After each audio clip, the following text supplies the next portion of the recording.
What if the destiny of the Lakers' next championship run hangs not on the flash of superstar talent or seismic trades, but on an elusive, overlooked piece of silent guardian on the perimeter who could tip the scales between greatness and heartbreak?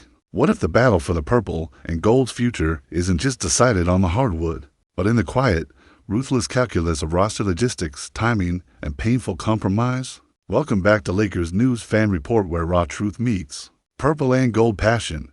Smash that like button, hit subscribe, and ring the bell so you never miss a second of this drama.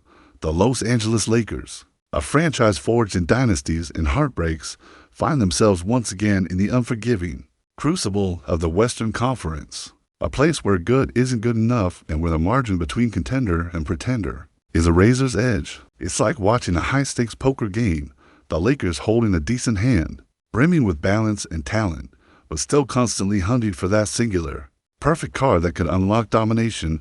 We've seen the moves, the signings of Adri Eaton and Jake LaRavia propping up the big man rotation, moves that on paper bring much-needed balance and depth, but as enticing as these additions appear, they mask a glaring, urgent deficiency bleeding through the veins of this roster, the lead point of attack defense. This isn't just whispered speculation or fan wishful thinking, it's a declared strategic imperative from inside the Lakers front office. The team is acutely aware that their perimeter defense is not just a weakness, it's a chasm, threatening to swallow their championship hopes whole. Beat reporters like Dan Woik from The Athletic have pointed to this defining need, and in a decisive roster shakeup, the Lakers pragmatically waived Shake Milton, creating a coveted roster spot that opens the door for a critical upgrade on the defensive end, because in a conference swirling with deadly offensive juggernauts, from Luka Doncic's explosive wizardry to Shai Gilgeous-Alexander's relentless attacks, the Lakers can no longer survive on good enough. They need game changers, warriors who bring lockdown defense and a relentless intensity, players who don't just plug holes, but transform the very identity of this team's defense. The Lakers have made minor strides the drafting of the promising Aduero with the 36th pick, locking in Jordan Goodwin's team option for next season, but these are flickers in a vast ocean of offensive talent they'll face night after night.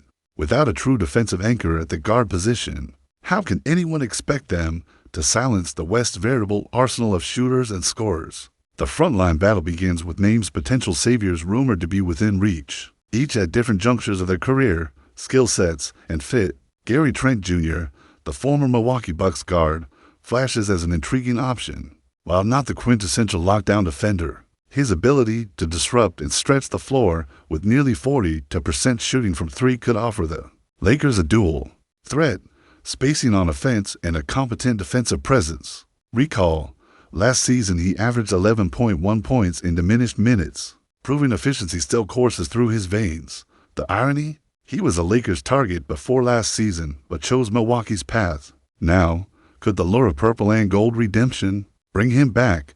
Then there's Josh Okogie, the no-nonsense defensive blade freshly bought out by the Charlotte Hornets. Known league-wide for his on-ball intensity, honed with Minnesota, Okogie embodies the exact type of relentless perimeter stifler LA craves. His defensive stats speak volumes: 1.8 steals and nearly half a block per game, last year numbers that shout defensive disruption. At 26, in his prime, Okogie is not flashy. He won't dazzle with highlight reels, but he brings that blue-collar defensive grit that could spark a defensive revolution on the Lakers' wing.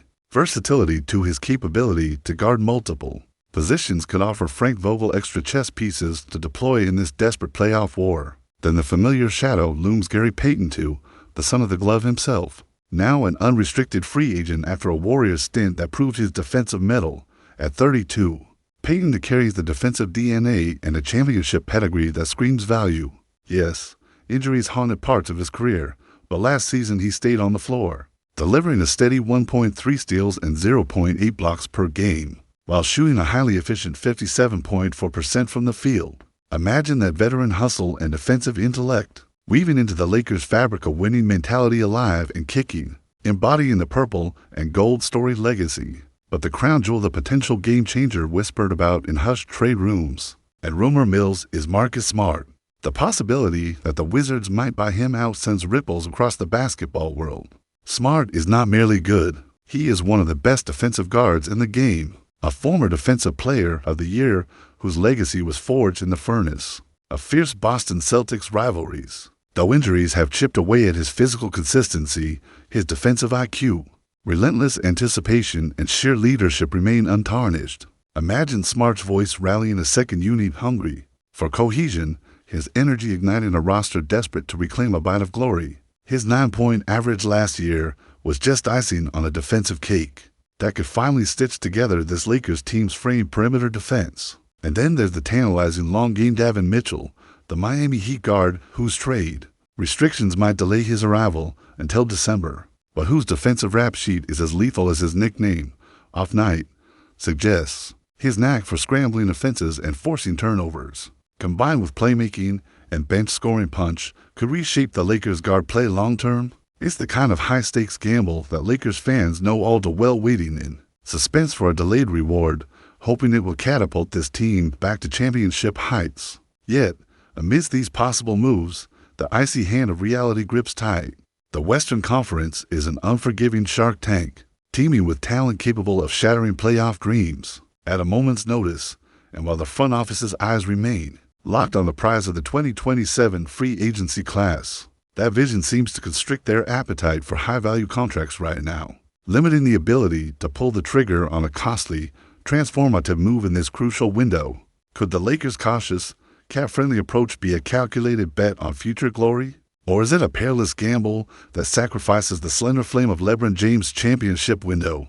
Rumblings suggest LeBron will step onto the training camp floor, his twilight years still promising magic, yet without a seismic roster upgrade.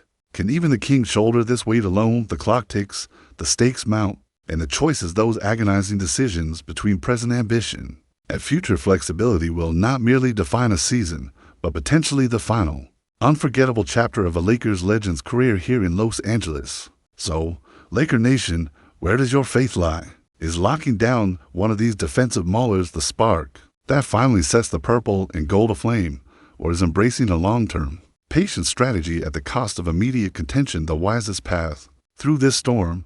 As a lifelong Lakers fan, watching decades of championship dreams and soul-crushing losses, I can't help but feel a mix of hope and dread swelling in my chest. This is more than basketball, it's identity, pride, and legacy clashing on the altar of time. So is this the start of a new empire, or the beginning of our unraveling? Drop your take in the comments, I'll be reading everyone.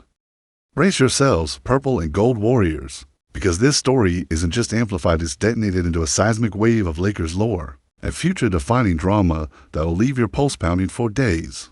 Imagine the Crypto.com arena lights dimming, the court beneath LeBron's sneakers glowing with the ghostly echoes of Showtime's rapid-fire passes, at Byron Scott's dagger threes, all colliding with the raw, unfiltered roar of modern Laker fans demanding more than mere hope, they demand a revolution. The Lakers front office has laid out the blueprint: secure a perimeter assassin who bleeds defense, someone whose sole purpose is to snuff out elite scorers before they even get a sniff of the rim. But let's tear back the curtain further. Internal whispers suggest Jeanie Buss, torch still in hand, is toying with bringing on board a billionaire partner and outside force, so wealthy it could rewrite the franchise's financial destiny overnight, flooding the war chest with cap flexibility and war room ammunition. Imagine that power shift. Jeanie, once the steadfast guardian of Buss family legacy, now flanked by a mercurial billionaire whose hunger for championships eclipses any familial loyalty, turning the Lakers front office into a battleground of vision versus tradition. What if this power play fractures the delicate alliances that have held sway in the Purple Palace for decades? Even Magic Johnson's shadow, cast long over every Lakers deliberation since his Hall of Fame career, could flicker under the glare of this new money, threatening to ignite boardroom clashes that echo into every roster decision. Meanwhile, on the hardwood, LeBron James has morphed into more than a player. He's the living bridge between eras, the prodigy of the 2003 draft, the architect of Miami's first finals apogee, the king who reclaimed glory in Cleveland, and the maestro who conducted victory in the Orlando bubble.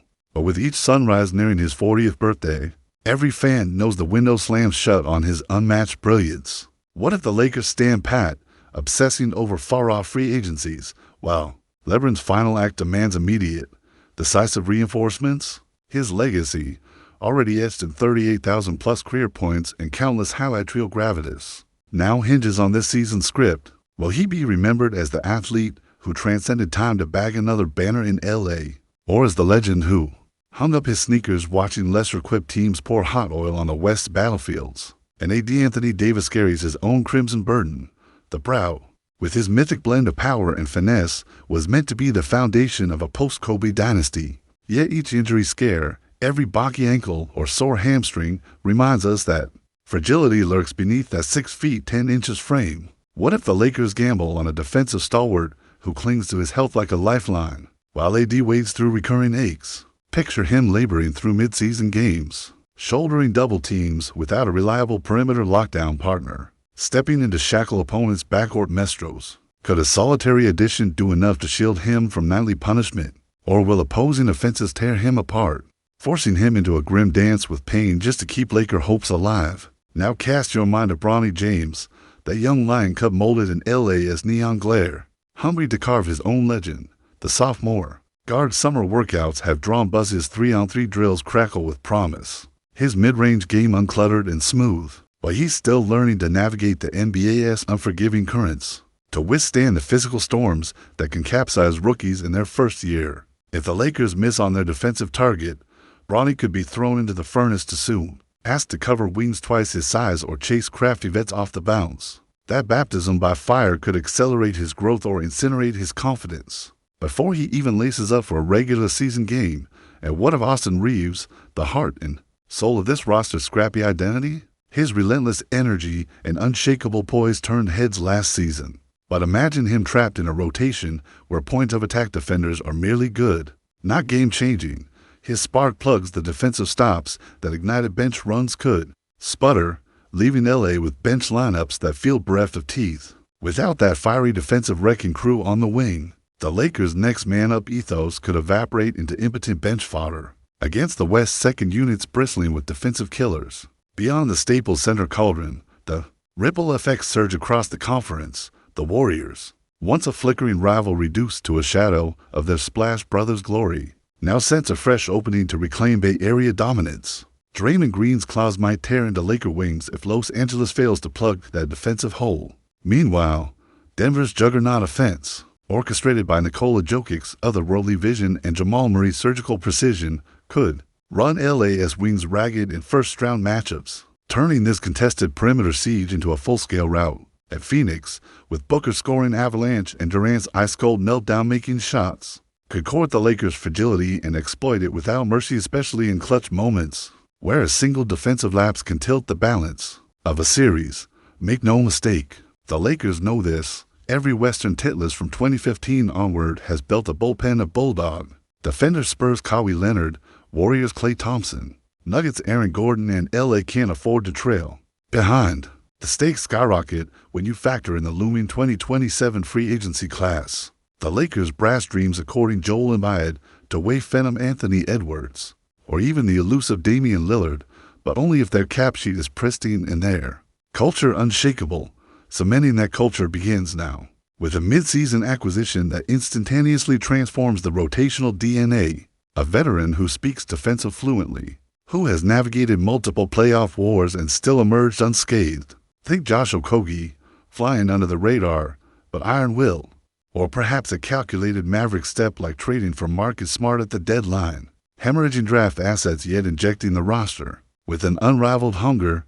Or maybe the Lakers stick to the script, prioritize long-term cap space protection, resisting temptation to toss big money at aging defenders, banking on the 2027 haul to reform the dynasty. But what if that leap of faith backfires, leaving the king without a knight in shining armor? Imagine LeBron out there, commanding every channel of energy he possesses, his voice cracking with urgency as he pleads for help that never arrives. This is more than basketball. It's the existential battle of a franchise whose identity was carved in fire and frescoed across 6 decades of glory. Will the Lakers seize this moment to rewrite history, to rally under the banner of relentless defense and resurrect their rightful throne in LA?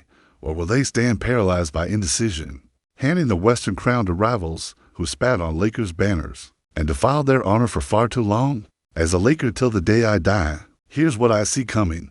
The next weeks in Lakerland will define LeBron's final act, AD's legacy beyond scoring numbers, Bronny's baptism of fire, and Reeves' role as unsung hero or forgotten soldier, and it all hinges on one critical, colossal decision. Now, I want to hear it from you. Drop your Ross take below. Every true believer in purple and gold.